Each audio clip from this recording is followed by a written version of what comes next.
Ang alamat ng White Lady ng Taal Lake. May kakaiba sa paligid ng lawa ng Taal. Tahimik ito, pero sa katahimikang iyon, may mga bulong, may mga kwento tungkol sa isang babaeng nakaputi. Isang nilalang na di umano'y ligaw na kaluluwa, humihingi ng katarungan. Ang alamat ng White Lady ng Taal Lake, isa sa mga pinakakilalang kwento ng kababalaghan sa ating bayan. Sa unang tingin, ang lawa ng Taal ay isang magandang tanawin na tinatangkilik ng mga turista at lokal na mamamayan. Nagliliwanag ang asul nitong tubig sa ilalim ng araw. Nakapaligid ang mga berdeng bundok na tila bantay ng lawa. Sa gabi, sumasalamin ang buwan sa kalma nitong tubig na nagbibigay ng isang makapigil hiningang tanawin. Ngunit sa likod ng ganda nito, may kakaibang kalamigan ang hangin at may mga istorya na patuloy na binubulong ng mga tubig sa paligid. Sinasabing, ang White Lady ng Taal ay nagpapakita tuwing dapit hapon o madaling araw.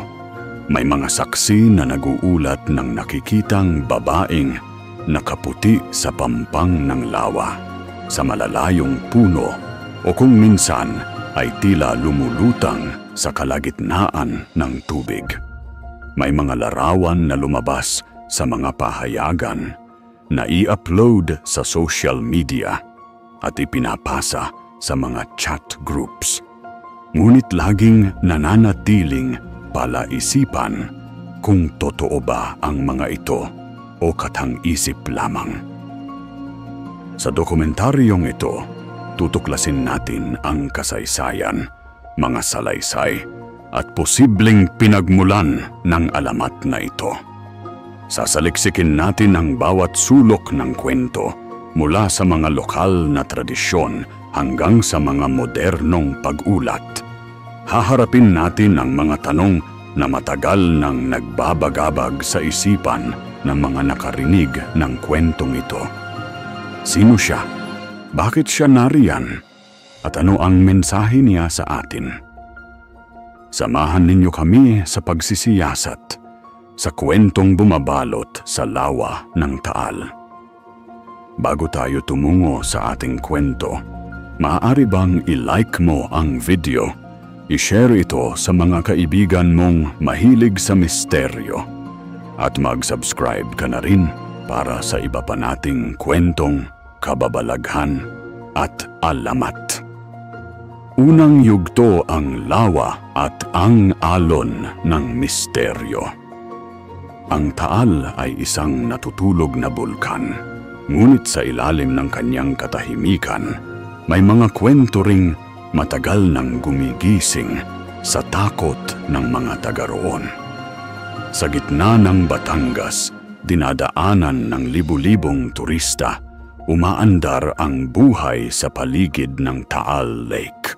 Ngunit sa likod ng mga selfie at Instagram posts, may isang alamat na malalim ang pagkakabaon sa kamalayan ng mga lokal na residente. Maikling kasaysayan ng Bulkang Taal. Ang Bulkang Taal ay kilala bilang isa sa pinakamaliit ngunit pinakaaktibong bulkan sa mundo.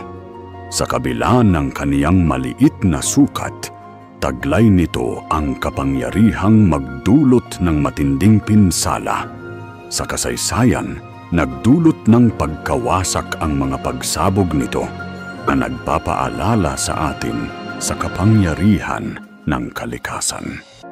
Mababanaag ang Bulkang Taal sa gitna ng lawa, isang isla sa loob ng lawa na nasa loob naman ng isang bulkan. Ito ang tinatawag ng mga geologist na volcano within a lake within a volcano. Isang natatanging katangian na nagbibigay sa Taal ng kakaibang aura at mahiwagang presensya. Napapalibutan ng lawa ang bulkan, nagmimistulang mapayapa, ngunit may kasaysayang masalimuot. Kung titingnan mula sa kalangitan, maihahalintulad ang Taal sa isang malinaw na salamin na nagtatabon sa lihim ng nakaraan. Misteryo ng lawa. Mula sa kasaysayan hanggang sa kasalukuyan, ang lawa ng Taal ay naging saksi sa iba't ibang misteryo at di maipaliwanag na pangyayari. Maraming mga lokal na residente at mangingisda ang may mga kwento tungkol sa mga kakaibang bagay na nangyayari sa lawa. Una, may mga ulat ng biglaang paglubog ng bangka sa gitna ng lawa kahit na walang bagyo o unos. Ang mga mangingisda ay nagkukwento ng pagkakataong may nakitang puting hugis tao sa ilalim ng kanilang bangka bago ito lumulubog. Walang pisikal na paliwanag, walang butas sa kanilang bangka, walang problema sa makina, walang malakas na hangin o alon.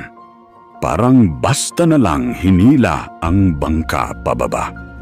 Pangalawa, may mga turista at manlalakbay na naguulat ng paglitaw ng mga kakaibang anino sa gabi. Mga anino na walang katawan o pinagmulan. Mga hitik-hitik na kumikilala sa palibot ng lawa at pagkatapos ay biglang mawawala kapag sinubukang lapitan. Pangatlo, may mga pagkakataon na ang lawa mismo ay nagbabago ang kilos. Kahit sa pinakamalinaw na araw, biglang magdidilim ang tubig ng lawa sa isang partikular na lugar. Minsan, may nakakarinig ng mga kaluskos at panaghoy sa paligid ng lawa kahit walang tao o hayop sa paligid. Pagpapakilala sa White Lady. Sa gitna ng mga misteryong ito, isang alamat ang lumitaw at naging bahagi na ng kulturang Batanggenyo. Ang White Lady ng Taal Lake. Ang White Lady ay sinasabing nagpapakita sa iba't ibang lokasyon sa paligid ng Taal. Ang mga pangkaraniwang lugar kung saan siya nakikita ay sa may balete tree sa tabi ng lawa, nakasandal o nakaupo sa isang sanga.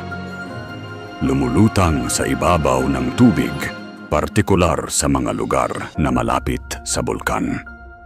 Nakatayo sa mga batong gilid ng lawa, tila naghihintay. Minsan, sa loob mismo ng mga bangka ng mangingisda, nakaupong tahimik. Ang White Lady ay karaniwang nagpapakita sa mga partikular na oras. Sa pagitan ng alas 5 at alas 6 ng hapon, kapag papalubog na ang araw. Sa madaling araw, mula alas 12 hanggang alas 3. Sa mga gabing may kabilugan ng buwan, lalo na kung ito'y nagliliwanag ng lubos. Maraming mga saksi ang nagpapatunay sa pagkakaroon ng White Lady. Ang mga mangingisda na umuuwi ng gabi ay nagkukwento ng babaeng nakikita nilang naglalakad sa ibabaw ng tubig. Ang mga turista na nagpupunta para kumuha ng larawan ng bulkan ay nakatuklas ng kakaibang puting imahen sa kanilang mga litrato. Ang mga taga-barangay sa paligid ng lawa ay may mga kwento ng nakitang babae na parang lumulutang sa hangin. Si Mang Pedro, isang mangingisda na halos 40 taon nang naglalayag sa Taal Lake, ay isa sa mga nakasaksi sa White Lady. Ayon sa kanya, may isang gabi, pauwi na ako galing sa pangingisda. Malinaw at tahimik ang lawa. Biglang lumamig ang paligid. Nakita ko sa di kalayuan, may isang babaeng nakaputi na nakatayo sa gitna ng tubig. Hindi niya itinatapak ang paa sa tubig, para siyang lumulutang. Nung lumapit ako para tingnan, nawala siya. Pero hindi ko malilimutan ang kanyang mukha. Maputi, malungkot, at parang humihingi ng tulong. Thematic Connection. Ang likas na ganda ng Taal ay salungat sa kwento ng isang nilalang na tila hindi matahimik. Kapag nakatingin ka sa malinaw na tubig ng lawa, mahirap isipin na may masaklap na kwentong nakatago sa ilalim nito. Ang kalinawan ng tubig ay salungat sa kasamaan ng nakaraan na posibleng nagdulot ng pagkakaroon ng White Lady. Bakit nga ba may babaeng puti ang nagpaparamdam dito? Ano ang kanyang kwento? Ano ang mensahe na gusto niyang ipaabot sa mundong iniwan niya? Sa susunod na bahagi ng ating dokumentaryo, tutuklasin natin ang iba't ibang bersyon ng alamat na nagbibigay paliwanag sa pinagmulan ng White Lady ng Taal Lake. Bago natin ipagpatuloy ang kwento, i-like mo naman ang video at mag-subscribe ka sa channel. Ikalawang yugto ang pinagmulan ng alamat. Bawat alamat ay may ugat. At minsan, ang ugat na iyon ay nakabaon sa sakit, pagkabigo, at pagkamatay. Sa bawat kwentong na ibabahagi mula sa henerasyon tungo sa kasunod, may mga pagbabago at pagdaragdag. Subalit sa kaibuturan ng mga istorya, matatagpuan natin ang butil ng katotohanan. Ganoon din sa alamat ng White Lady ng Taal Lake. May iba't ibang bersyon, ngunit sa bawat isa, may mga parehong elemento na nagbibigay sa atin ng ideya kung sino talaga siya. Iba't ibang bersyon ng alamat. Unang bersyon, ang dalagang pinagtaksilan. Ayon sa unang bersyon, ang White Lady ay dating isang magandang dalaga na nagngangalang Amelia. Siya ay isang anak ng mayamang pamilya na naninirahan malapit sa Taal noong panahon ng Amerikano. Si Amelia ay nahulog ang loob sa isang mangingisda na nagngangalang Carlos. Kahit na mula sa magkaibang mundo, matindi ang pag-ibig nina Amelia at Carlos. Lihim nilang pinagpatuloy ang kanilang relasyon sa kabila ng pagtutol ng pamilya ni Amelia. Nagkasundo silang tumakas at magsama sa isang malayong probinsya. Ngunit sa gabi ng kanilang plano, hindi dumating si Carlos sa kanilang tagpuan. Naghintay si Amelia sa may pampang ng lawa. Suot ang kanyang puting bestida. Dala-dala ang kanyang mga gamit. Isang oras, 2, 3, wala pa rin si Carlos. Kinabukasan, nalaman ni Amelia na si Carlos ay ikakasal sa iba. Ang lalaking pinagkatiwalaan niya ay nagpanggap lamang at hindi talaga siya minahal. Sa labis na kalungkutan at pagkabigo, tumalon si Amelia sa lawa at nagpakamatay. Mula noon, sinasabing ang kanyang espiritu ay nagpapakita sa pampang ng lawa. Naghihintay pa rin sa lalaking hindi dumating. Pangalawang bersyon, ang babaeng Kastila. Sa ikalawang bersyon, ang White Lady ay isang babaeng Kastila na pinagbintangan ng pagiging mangkukulam noong panahon ng mga Espanyol. Ang kwento ay nagsasalaysay tungkol kay Doña Consuelo, isang magandang mestisa na naninirahan sa malaking bahay malapit sa lawa. Si Doña Consuelo ay may kaalaman sa herbal medicine at madalas tinatawag ng mga tao kapag may sakit. Dahil sa kanyang pagtulong sa mga may karamdaman, naging sikat siya sa lugar. Ngunit ang kapitan ng bayan na naghahangad sa kanyang kagandahan ngunit hindi pinansin ay nagsimulang maghasik ng tsismis tungkol sa kanya. Sinabi niya sa mga tao na si Doña Consuelo ay isang mangkukulam at nakikipagkasundo sa demonyo para magkaroon ng kapangyarihan. Hindi nagtagal, naniniwala na ang mga tao at naging takot sa kanya. Isang gabi, sinugod ng mga tao ang kanyang bahay at dinala siya sa plaza. Pinagdusahan siya, hinampas, sinugatan, at muntik ng sunugin. Sa huling sandali, nakatakas siya at tumakbo patungo sa lawa. Sinundan siya ng mga tao hanggang sa pampang ng lawa. Walang ibang mapagtataguan. Tumalon si Doña Consuelo sa lawa at nalunod. Mula noon, sinasabing ang kanyang espiritu ay nagpapakita sa mga tao bilang babala laban sa karahasan at kasakiman. Pangatlong bersyon, ang isinumpang diwata. Sa ikatlong bersyon, ang White Lady ay hindi tao kundi isang diwata na nagbabantay sa lawa. Noong unang panahon, sinasabing ang lawa ng Taal ay iniingatan ng isang magandang diwata na nagngangalang Magayon. Si Magayon ay may kakayahang magdala ng ulan at siguraduhing mayaman ang tubig ng lawa para sa lahat ng nabubuhay dito. Ngayon, isang araw, dumating ang mga tao at nagsimulang magtayo ng mga bahay sa palibot ng lawa.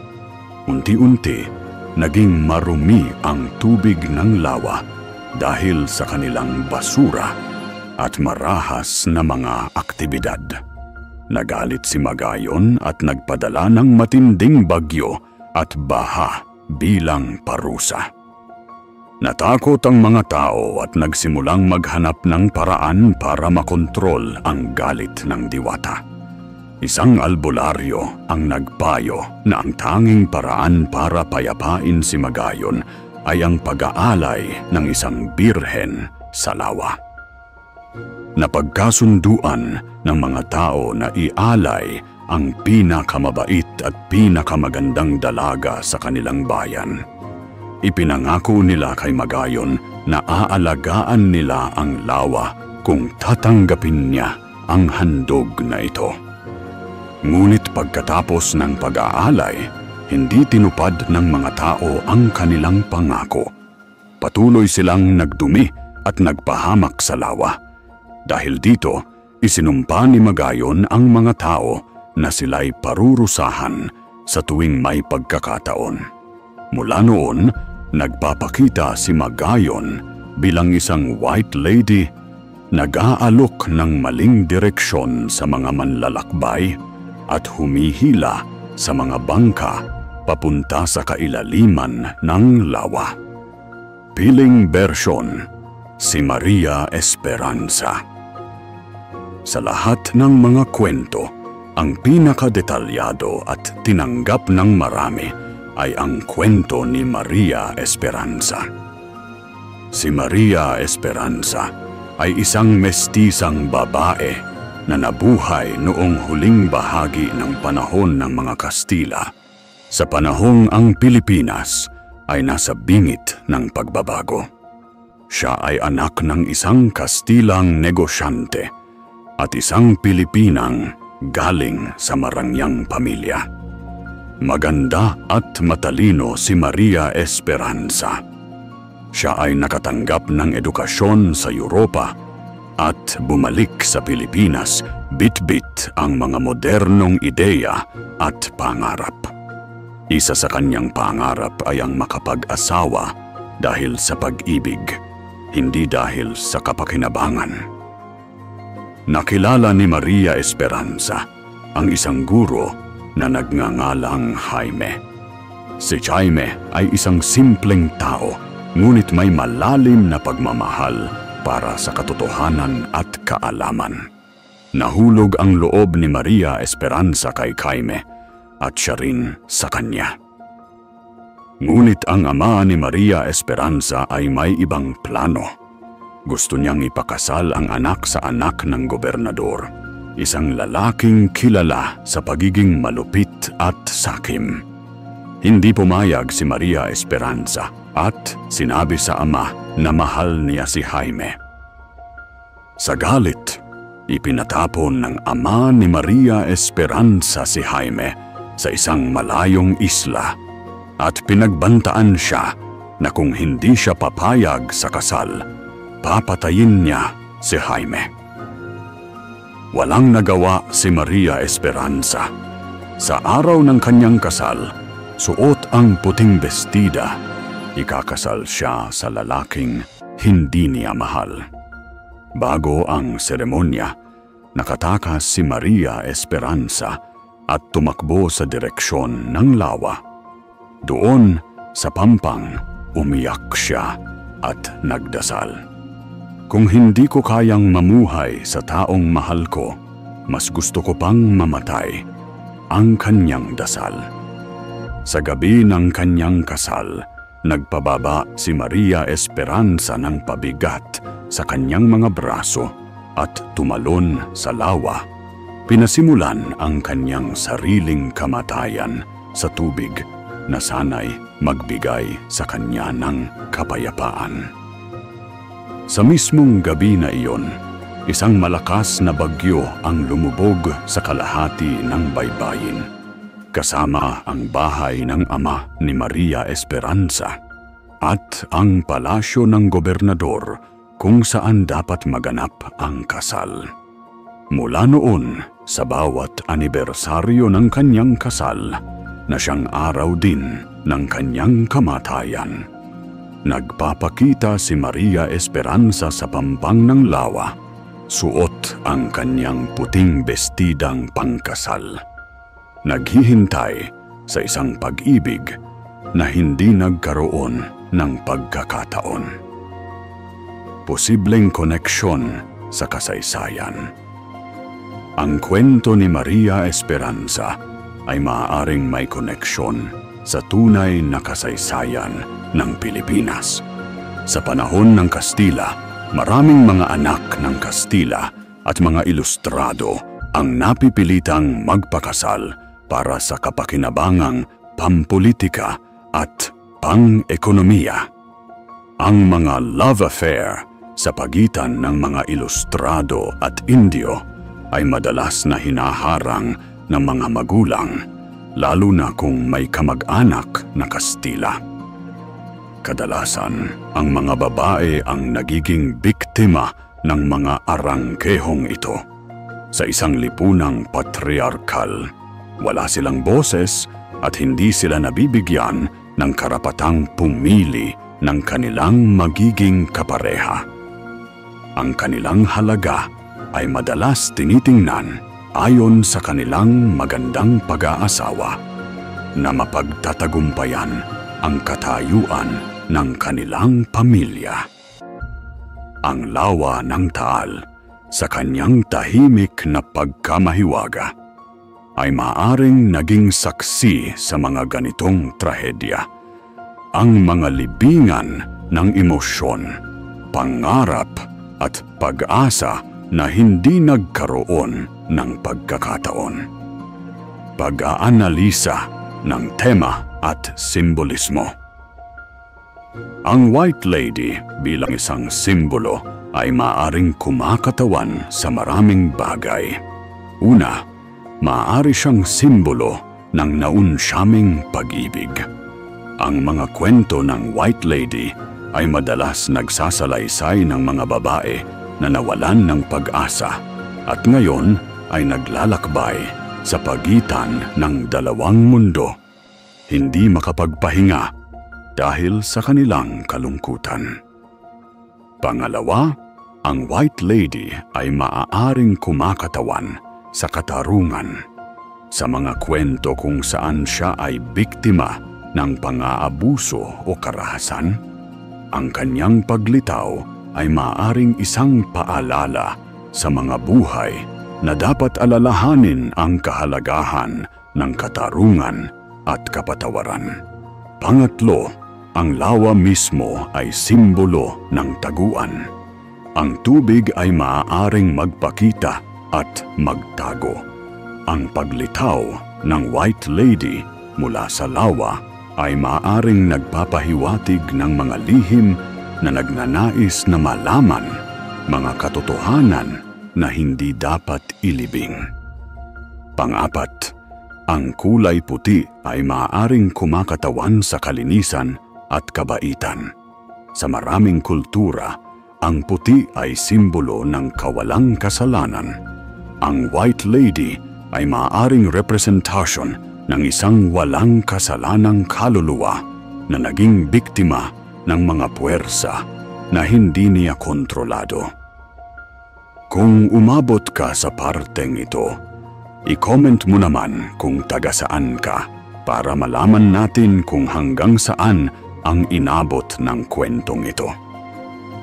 Ikatlong yugto, mga pagpapakita ng White Lady. Hindi lang alamat, marami na ang nagsabi, marami na ang nakakita. Ang alamat ng White Lady ng Taal Lake ay hindi natapos sa mga kwento ng nakaraan.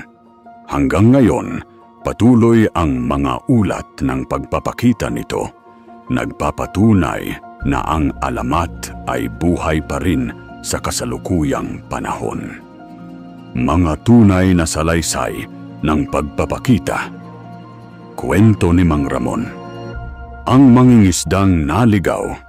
Si Mang Ramon, isang 68 taong gulang na mangingisda mula sa Talisay, Batangas, ay mayroong hindi malalimutang karanasan noong 2005. Pauwi na ako galing sa pangingisda.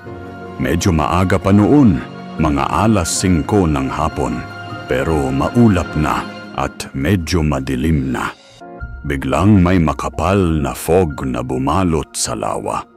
Hindi ko na makita ang daan pauwi. Kwento ni Mang Ramon. Naramdaman ko na hindi na ako nag-iisa sa bangka. May kakaibang presensya. Nang lumingon ako, nakita ko ang isang babae na nakaupo sa dulo ng bangka ko. Nakaputi siya, basa ang buhok at nakatingin sa malayo. Hindi ko makita ang mukha niya ng maayos. Tinanong ko, "Sino ka? Paano ka napunta dito?" Pero hindi siya sumagot. Pagkatapos ng ilang segundo, tumingin siya sa akin. Doon ko nakita ang kanyang mukha, maputi, malungkot, at parang humihingi ng tulong. Napapikit ako dahil sa takot. Nang magmulat ako, wala na siya. Pero ang kakaiba, nawala na rin ang fog at nakita ko na ang tamang daan pauwi. Parang tinulungan niya ako. Kwento ni Michelle, ang turistang kinilabutan.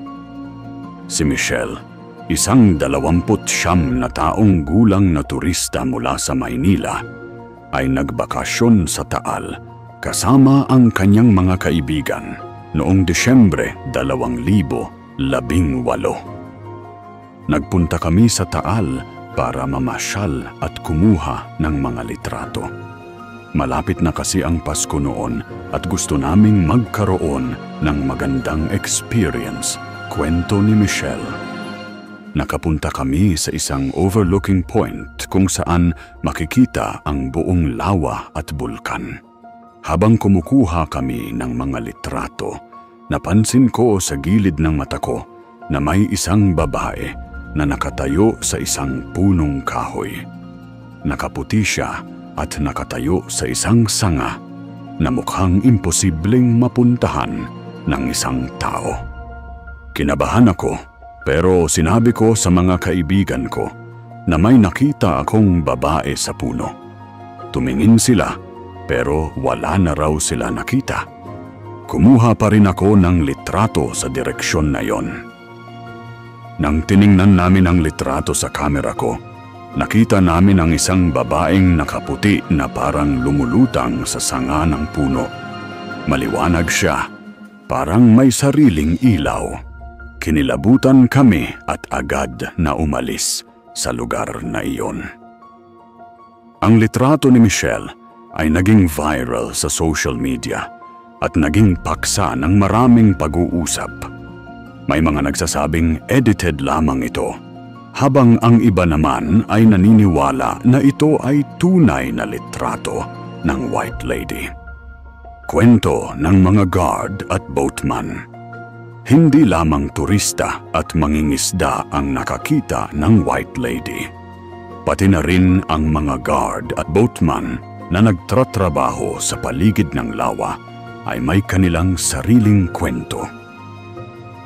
Si Kuya Ben, isang boatman na halos 15 taon nang naghahatid ng mga turista sa Taal Volcano, ay naging saksi sa ilang pagpapakita ng White Lady. May isang gabi, pauwi na ako mula sa paghahatid ng huling grupo ng turista. Tahimik ang lawa at tanging ang tunog ng makina ng bangka ko ang maririnig. Bigla, nakita ko sa di kalayuan ang isang babae na nakatayo sa gitna ng tubig. Alam kong hindi pwedeng may taong nakatayo doon dahil malalim ang tubig sa parte na iyon. Kwento ni Kuya Ben. Habang papalapit ako, nakita kong nakaputi siya at parang lumulutang. Dumilat ang mata niya, pula, galit, at nagbabala. Agad akong tumalikod at nagmaneho papalayo. Hindi ko makalimutan ang tingin niya. Parang gusto niyang sabihin, "Huwag kang lalapit." Sa parte naman ng mga guard, si Kuya Mario, isang security guard sa isang resort malapit sa lawa, ay nagulat nang nakitang White Lady sa mga natitirang bato ng dating simbahan na nilubog ng pagsabog ng bulkan. Nag-iikot ako ng bandang 12:00 ng hating gabi. Maliwanag ang buwan kaya kitang-kita ko ang paligid. Sa may mga bato ng dating simbahan, nakita kong may isang babae na nakaupo. Nakaputi siya at parang umiiyak. Kwento ni Kuya Mario. Akala ko turista kaya nilapitan ko para sabihing hindi pwedeng magstay dyan sa gabi. Pero paglapit ko, nawala siya. Parang hangin lang na biglang umihip. Paglalarawan sa White Lady. Sa karamihan ng mga ulat, may parehong paglalarawan sa White Lady ng Taal Lake. Una, ang kanyang buhok. Madalas siyang inilalarawan na may mahabang itim na buhok na basa na parang kabababa lang niya mula sa tubig. Ang kanyang buhok ay madalas na tumatakip sa kanyang mukha. Binibigyan siya ng mas nakakatakot na hitsura. Pangalawa, ang kanyang pananamit. Palagi siyang nakaputi, kung minsan ay bestidang pangkasal, kung minsan naman ay simpleng puting damit. Ang kanyang damit ay madalas na basa, nagpapahiwatig na nanggaling siya sa tubig. Pangatlo, ang kanyang kilos. May 2 uri ng kilos ang White Lady ayon sa mga salaysay. Minsan, siya ay lumulutang, hindi nakatapak sa lupa o tubig, kundi parang hangin na humuhugis sa porma ng isang babae. Sa iba naman, siya ay naglalakad sa ibabaw ng tubig, parang hindi niya nadarama ang bigat ng kanyang sarili. Pang-apat, ang kanyang mukha. Mayroong mga ulat na ang White Lady ay may duguan sa dibdib na nagpapahiwatig ng isang marahas na kamatayan. Ngunit karamihan sa ulat ay sinasabing, ang White Lady ay may malungkot na mukha, minsan ay umiiyak, at minsan naman ay parang nag-aalala. Panglima, ang kanyang paglitaw at pagkawala. Madalas, biglang sumusulpot ang White Lady, lalo na kapag may mga bagong tao sa paligid. Kapag nilalapitan naman siya, biglang nawawala, na parang tubig na natutuyo sa init ng araw. Epekto ng alamat sa kultura at lipunan. Ang alamat ng White Lady ng Taal Lake ay hindi lamang nanatili sa mga kwento-kwento. Ito ay naging bahagi na ng kultura at lipunan sa paligid ng lawa. Mga kwento ng mga lolo't lola. Ang alamat ay naging bahagi ng tradisyong oral ng mga komunidad sa paligid ng lawa. Madalas itong ikinukwento ng mga lola't lolo sa kanilang mga apo sa mga madilim na gabi o habang sila'y nagtitipon-tipon sa harap ng bahay. Noong bata pa ako, lagi kaming sinasabihan ng lola ko na umuwi bago dumilim kapag kami naglalaro malapit sa lawa. Kwento ni Nanay Lusing, isang 76 na taong gulang na residente ng Talisay. Sinasabi niya sa amin na kapag lumabas kami sa gabi, maaaring makita at kuhanin kami ng White Lady. Ang ganitong uri ng babala ay naging sanhi ng takot sa mga bata at nakatutulong para hindi sila gumala sa gabi o lumapit sa mapanganib na bahagi ng lawa. Sa ganoong paraan, ang alamat ay ginagamit bilang paraan ng disiplina at proteksyon. Pero hindi lang pantakot ang kwento ng White Lady, dagdag ni Nanay Lusing. Tinuruan din kami ng lola ko na igalang ang lawa at ang kalikasan. Sinasabi niya na kung hahayaan naming dumumi ang lawa, mas maraming kaluluwa ang magagalit at magpaparamdam. Sa ganitong paraan, ang alamat ay nagtuturo rin ng kahalagahan ng pangangalaga sa kapaligiran at paggalang sa kalikasan. Inspirasyon sa pelikula, kanta at nobela. Ang White Lady ng Taal Lake ay naging inspirasyon din sa maraming pelikula, kanta at nobela sa bansa. Sa larangan ng pelikulang Pilipino, nagkaroon ng ilang horror films na batay sa alamat. Ang Sumpa ng Lawa, 1989 at Ang Babaeng Naglaho, 2022 ay dalawa sa mga kilalang pelikula na ibinatay sa White Lady ng Taal. Bagaman ang mga pelikulang ito ay may karagdagang elemento para sa dramatikong epekto, ang pangunahing kwento ay nagmula sa alamat. Sa mundo ng musika, maraming lokal na banda at mang-aawit ang gumawa ng mga kanta tungkol sa White Lady. Ang kilalang banda sa Batangas na Taal Sound ay gumawa ng kantang pinamagatang Babaing Puti na naging popular sa mga lokal na radio station. Ang kanta ay nagkukwento tungkol sa isang mangingisda na nagkita ng White Lady at naligaw ang kanyang bangka. Sa mundo ng literatura, ilang mga nobelistang Pilipino ang nagsulat ng mga akda tungkol sa White Lady. Ang nobelang Sa Ilalim ng Lawa ni Maria Rosario Cruz ay isang romantic horror na nagsasalaysay ng isang modernong lalaki na nahulog ang loob sa espiritu ng White Lady at sinubukang alamin ang kanyang nakaraan upang matulungan siyang makapagpahinga. Paalala sa kababaihang biktima ng kasaysayan. Ang alamat ng White Lady ay maaari ring tingnan bilang isang paalala sa mga kababaihang naging biktima ng kasaysayan. Sa panahon ng kolonyalismo at patriarkal na lipunan, maraming mga babae ang naging biktima ng karahasan, diskriminasyon at kawalan ng boses.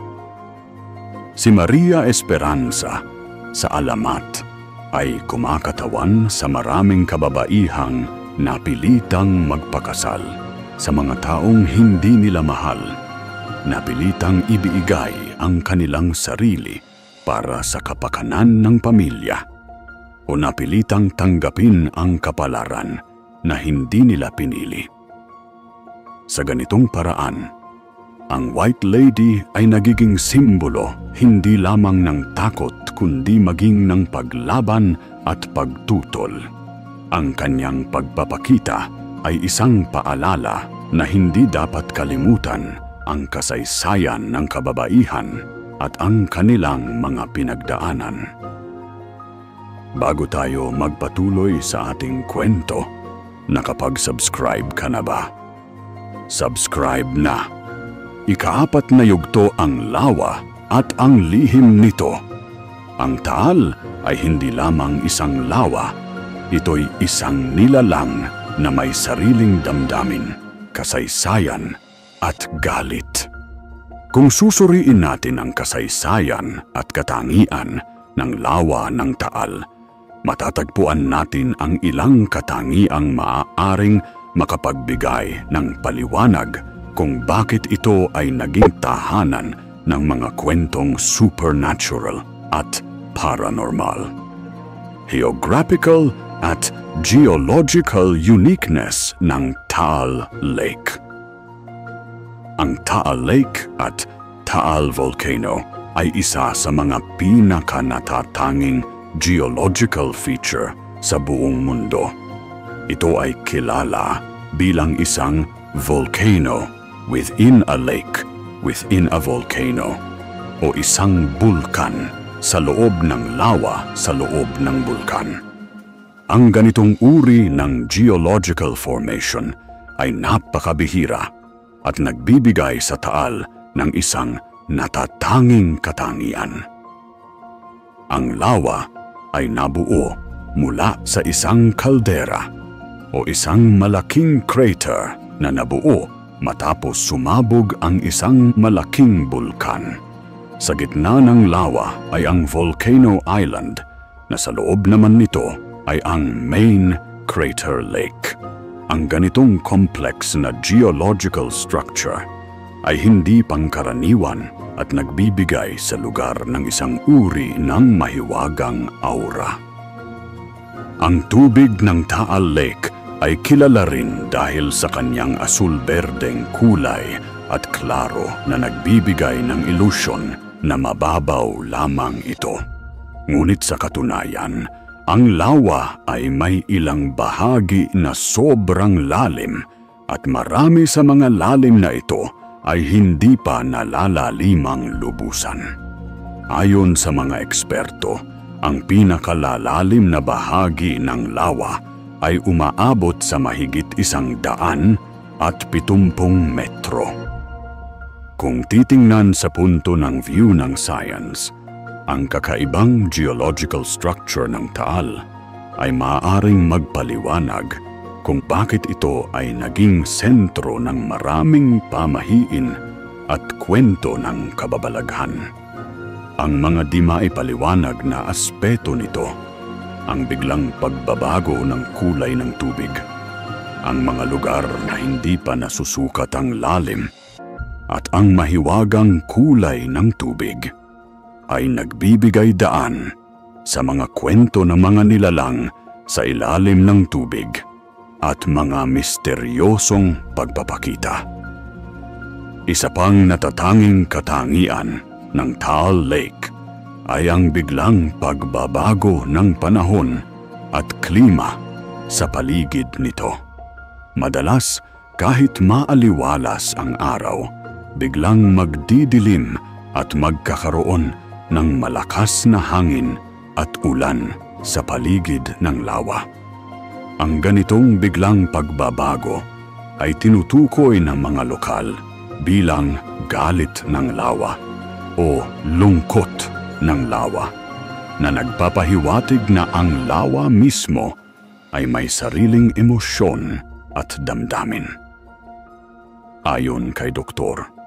Antonio Santos, isang geologist na nag-aaral sa Taal sa loob ng 20 taon, ang mga biglang pagbabago ng panahon sa paligid ng Taal ay may scientific explanation dahil sa kakaibang geography ng lugar at ang epekto ng init ng bulkan sa atmosfera.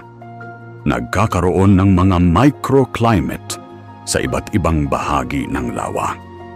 Gayunpaman, hindi ko masisisi ang mga tao kung bakit nagkaroon sila ng maraming pamahiin tungkol dito.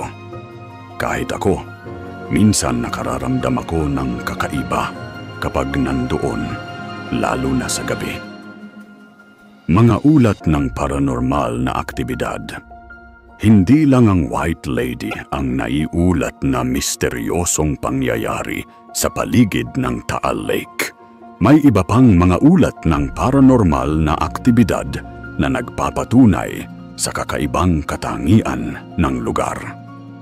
Mysterious lights sa may tubig. Maraming mga mangingisda at residente ang nagulat ng pagkakita ng mga misteryosong ilaw sa ibabaw o ilalim ng tubig. Ang mga ilaw na ito ay inilalarawan bilang bilog, kulay asul o puti at madalas nagpapakita tuwing hating gabi. Si Mang Tito, isang mangingisda mula sa Balete, ay nagsalaysay. Minsan, habang nangingisda ako kasama ang aking anak noong madaling araw, nakakita kami ng mga ilaw sa ilalim ng tubig. Parang mga lantern na palipad-lipad sa ilalim ng lawa. Hindi kami natakot dahil maganda naman ang tanawin, pero alam naming hindi karaniwan yun. Ayon sa mga lokal, ang mga ilaw na ito ay mga espiritu ng mga taong nalunod sa lawa o mga nilalang na naninirahan sa ilalim ng tubig. May mga nagsasabi rin na ito ay mga ilaw mula sa isang underwater kingdom o kaharian sa ilalim ng lawa. Ngunit para sa mga scientist, ang mga ilaw na ito ay maaaring phosphorescent plankton o bioluminescent na mga organismo sa tubig. Ang ganitong mga organismo ay natural na nagliliwanag sa gabi, lalo na kapag may movement o disturbance sa tubig. Pagkawala ng signal at kakaibang ingay, may mga turista at manlalakbay na nagulat ng biglaang pagkawala ng signal ng kanilang mga telepono habang nasa gitna ng lawa. Kasabay nito, may mga ulat din ng pagkarinig ng kakaibang ingay na parang mga bulong o panaghoy mula sa ilalim ng tubig. Nagpunta kami sa Taal para mag-island hopping. Habang nasa gitna kami ng lawa, biglang nawala ang signal ng lahat ng aming telepono. Kwento ni Jane, isang turista mula sa Maynila. Ang kakaiba, kasabay ng pagkawala ng signal, nakarinig kami ng tunog na parang mga babae na humihikbi. Hindi namin alam kung saan nanggagaling, pero parang sa ilalim ng tubig. Para sa mga nakakaintindi ng science, ang pagkawala ng signal ay maaaring dahil sa electromagnetic interference o signal blocking dahil sa geological makeup ng lugar. Ang mga tunog naman ay maaaring dulot ng mga hangin na dumadaan sa mga butas o kuweba sa ilalim o paligid ng lawa. Ngunit para sa mga lokal, ito'y isa pang patunay na ang lawa ay hindi lamang isang natural na formation, kundi isang lugar na may sariling consciousness at buhay. Pakiramdam ng may nakatingin. Maraming mga camper at hiker ang nagulat ng kakaibang pakiramdam habang nasa paligid ng lawa, lalo na sa gabi. Ang pakiramdam na ito ay inilalarawan bilang sensasyon na may nakatingin sa kanila, na may presensya na sumusubaybay sa kanilang bawat kilos. Nagcamping kami sa may baybaying bahagi ng lawa. Sa gitna ng gabi, nagising ako dahil pakiramdam ko may tumitingin sa akin. Kwento ni Carlo, isang mountaineer na madalas nagbabakasyon sa Taal. Hindi ko maipaliwanag, pero ramdam ko na may isang tao o kung anuman na nakatayo sa labas ng tent namin. Pinapanood kami. Para sa mga eksperto sa psychology, ang ganitong pakiramdam ay maaaring resulta ng heightened senses dahil sa unfamiliar environment o ang natural na reaction ng katawan kapag nasa isang lugar na associated sa mga kwentong nakakatakot. Ang utak di umano ay nagiging hyper-aware at nagkakaroon ng mga false perceptions. Ngunit para sa mga naniniwala sa paranormal, ang pakiramdam na ito ay isang patunay ng presensya ng mga espiritu o nilalang na hindi nakikita ng normal na mata, ngunit nararamdaman ng ating sixth sense. Pagsasama ng alamat sa katotohanan. Sa pagitan ng alamat at katotohanan, may linya na minsan ay lumalabo. Kung titingnan natin ang lahat ng aspeto ng Taal Lake, ang kanyang kakaibang geology, ang mga ulat ng paranormal activity, at ang maraming bersyon ng alamat, maaari tayong magtanong, pwede bang may espiritu talaga sa lawa? Para sa mga scientist at skeptics, ang lahat ng naiulat na kababalaghan sa Taal ay may scientific explanation. Ang mga ilaw ay phosphorescence, ang mga tunog ay resulta ng hangin, at ang mga pagpapakita ng White Lady ay hallucinations o misinterpretations ng natural na phenomena.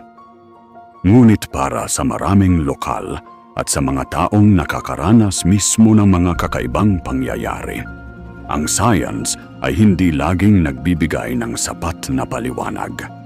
May mga bagay di umano na hindi maipapaliwanag ng science at ang White Lady ng Taal ay isa sa mga ito.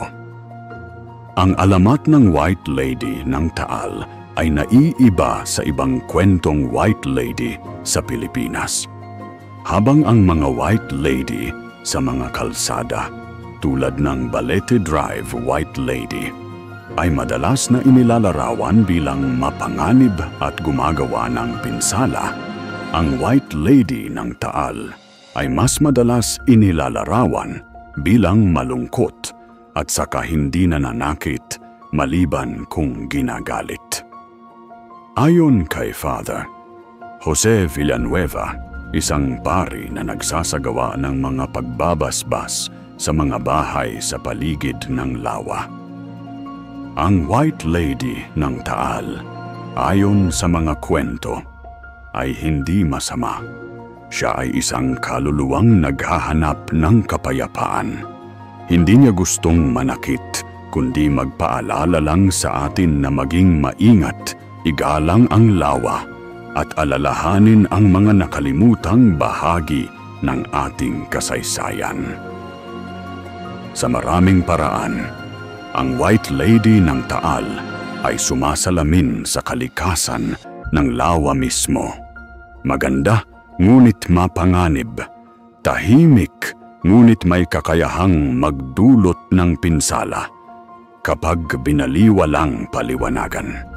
Siya ay isang paalala na ang kalikasan, kahit gaano kaganda, ay dapat igalang at pahalagahan. Kung umabot ka sa parte ng video na ito, huwag kalimutang i-like at mag-comment kung may karanasan ka ring hindi maipaliwanag. Ikalimang yugto, ang alamat ay buhay pa rin. Ang alamat ay hindi basta kwento. isa itong paalala. Isa itong salamin ng ating nakaraan. Sa kabila ng modernong panahon at scientific advancement, ang alamat ng White Lady ng Taal Lake ay patuloy na nabubuhay sa puso at isipan ng mga tao.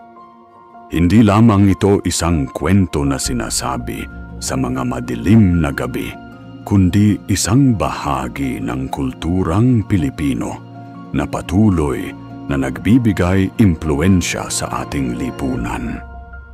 Pagbubuod sa kabuuan ng alamat at ang impluwensya nito sa komunidad.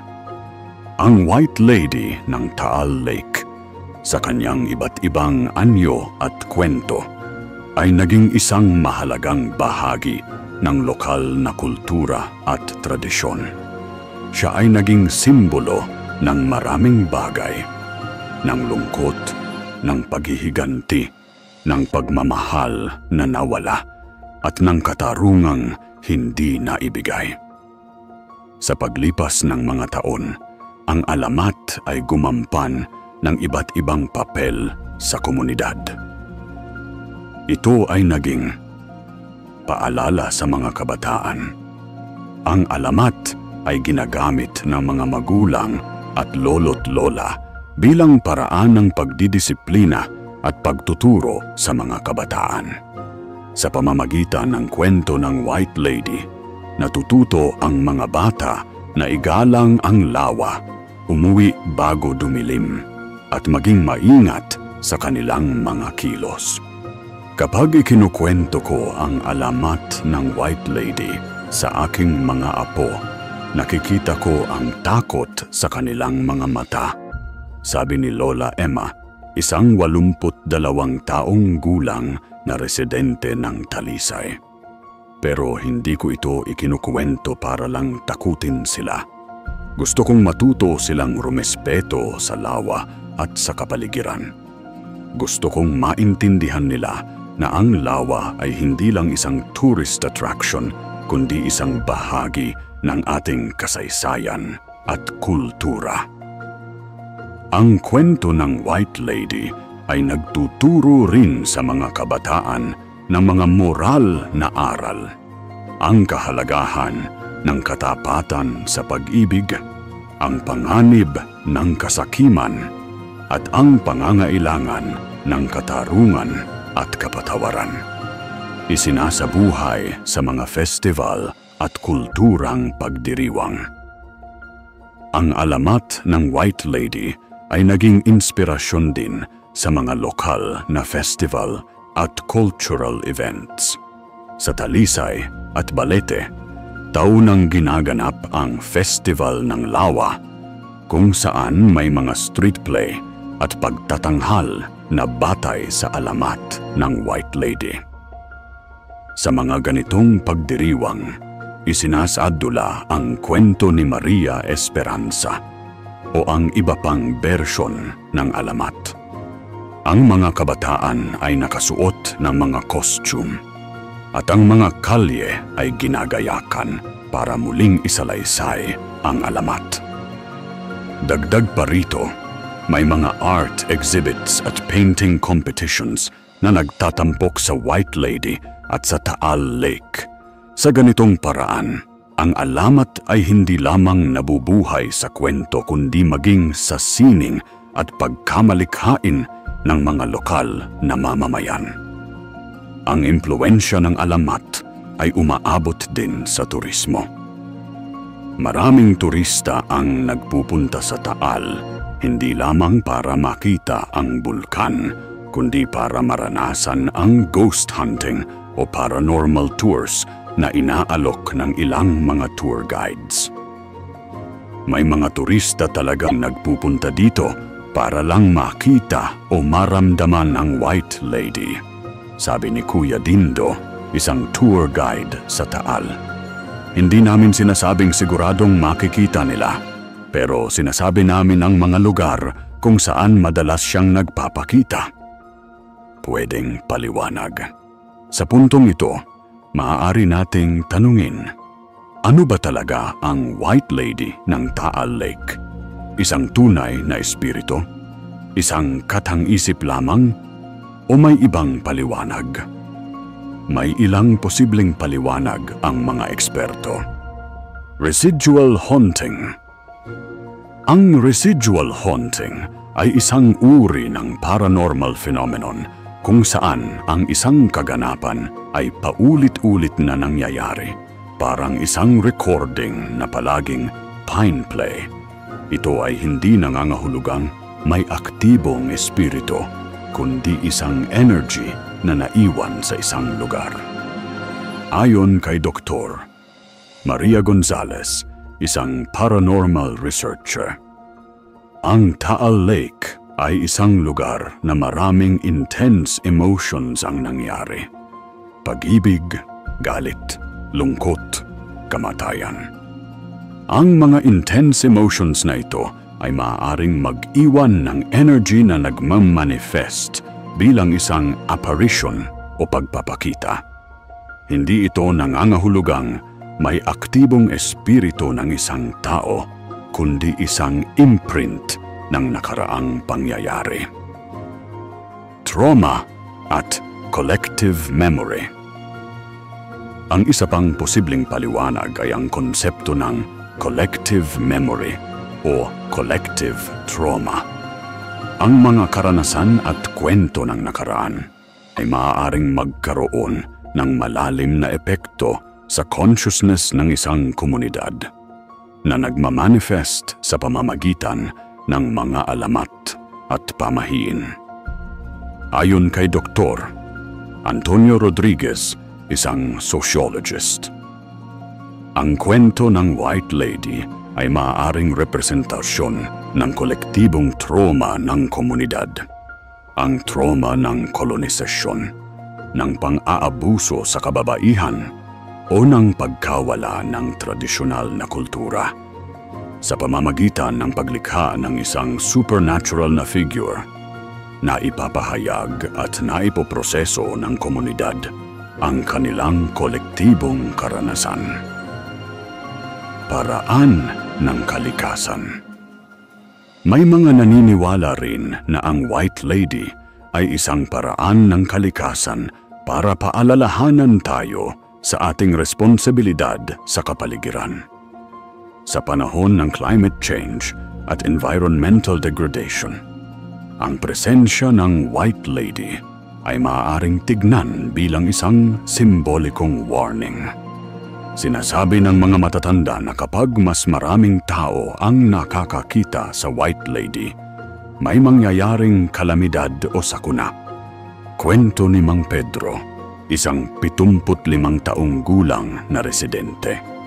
Noong bago pumutok ang bulkan, noong 2020, maraming ulat ng pagpapakita ng White Lady. Parang babala niya sa atin. Pag-iiwan ng tanong sa manonood. Sa dulo ng ating paglalakbay sa alamat ng White Lady ng Taal Lake, nananatili pa rin ang mga tanong. Totoo ba ang White Lady? O siya ay katang-isip na sumasalamin sa ating damdamin? Ang sagot sa mga tanong na ito ay hindi simple at maaaring iba-iba para sa bawat isa sa atin. Para sa ilan, ang White Lady ay isang tunay na paranormal entity na patunay sa existence ng life after death. Para sa iba, siya ay isang cultural symbol na kumakatawan sa ating mga kolektibong takot at pag-asa. Ngunit, maaring ang pinakamahalagang katanungan ay hindi kung totoo ba siya, kundi kung ano ang kanyang mensahe sa atin. Ano ang sinisikap niyang sabihin sa ating mga buhay? Ano ang pwede nating matutunan mula sa kanyang kwento? Bilang dulo ng alamat ng White Lady ng Taal Lake, iiwanan ko kayo ng mga tanong na ito. Hindi para takutin kayo, kundi para hikayatin kayong mag-isip tungkol sa ating relasyon, sa ating kasaysayan, sa ating kapaligiran, at sa mga kwentong nagbibigay hugis sa ating pagkatao bilang mga Pilipino. Sa susunod na pagkakataon na makita ninyo ang lawa ng Taal, ang kanyang tahimik na tubig, ang maringal na bulkan sa gitna, tandaan ninyo ang kwento ng White Lady. Hindi dahil dapat kayong matakot, kundi dahil sa pamamagitan ng pag-alala sa kanya. Nagpapatuloy ang isang mahalagang bahagi ng ating kultura at naipapaalala sa atin ang ating responsibilidad sa kapwa at sa kalikasan. Kung nagustuhan mo ang kwentong ito, huwag kalimutang i-like, i-share sa mga kaibigan mo, at mag-subscribe sa ating channel. At kung may sarili kang karanasan sa Taal Lake o sa iba pang kababalaghan, i-comment mo sa ibaba. Baka ito na ang susunod nating dokumentaryo.